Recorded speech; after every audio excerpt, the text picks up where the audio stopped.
Salam əziz balıqçılar, salam əziz təbiət sevərlər. Mən bu haqda geniş video çəkmişdik, paylaşım etmişəm. Amma qısa məlumat da verim ki sizə.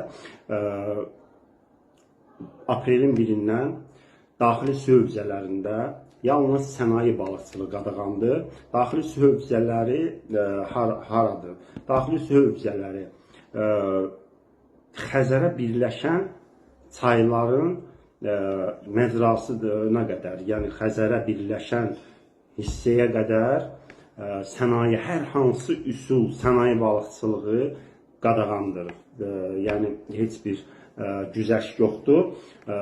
Aprelin 1-dən bilirsiniz ki, biz bunu 4 il hardansa bundan əvvəl biz bunu aşkar etmişik. O vaxta qədər Ekologiya Nazirliyi heç vaxt aprel ayı qadağan etməyib. Yalnız sənət üstə qalıb bu.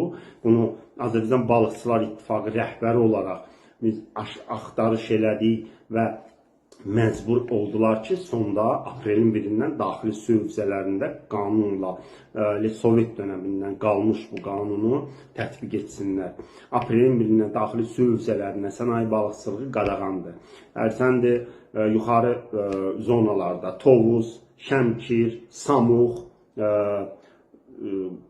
Qazaq, nə bilim, o tərəflərdə ümumiyyətlə balığın kökünc kəsirlər. Akstafa, İmişli, Saatlı, Sabirabad, bunlar da daxil olmaqla tok aparatları bəlkə də 10 dəfə deyim artıb. Niyə artıb? Yuxarı tərəfdə Samuxda bəzi qüvvələr yaranıb, Samux rayonuna balıqçılıq sektorundan gələn icra hakimi var. Yəqin ki, müəllim orada o qaydaları gözəl bilir.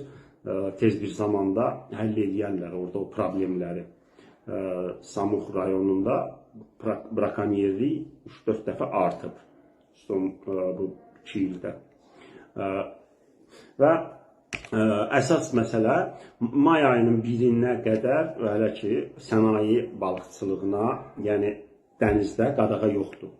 Xəzər dənizində qadağa yoxdur. May ayının 1-dən Xəzər dənizində də sentyabr 1-nə qədər qadağandır. Ərsəndir, bu qadağaların heç bir xeyri yoxdur. Əsas qadağalar olmalıdır fevral, mart, aprel ayı. Yəni bu idman və həvəskar balıqçılığı, sənaye balıqçılığına isə olmalıdır mart ayından olsun iyul ayına qədər. Yəni bəzi balıqlar var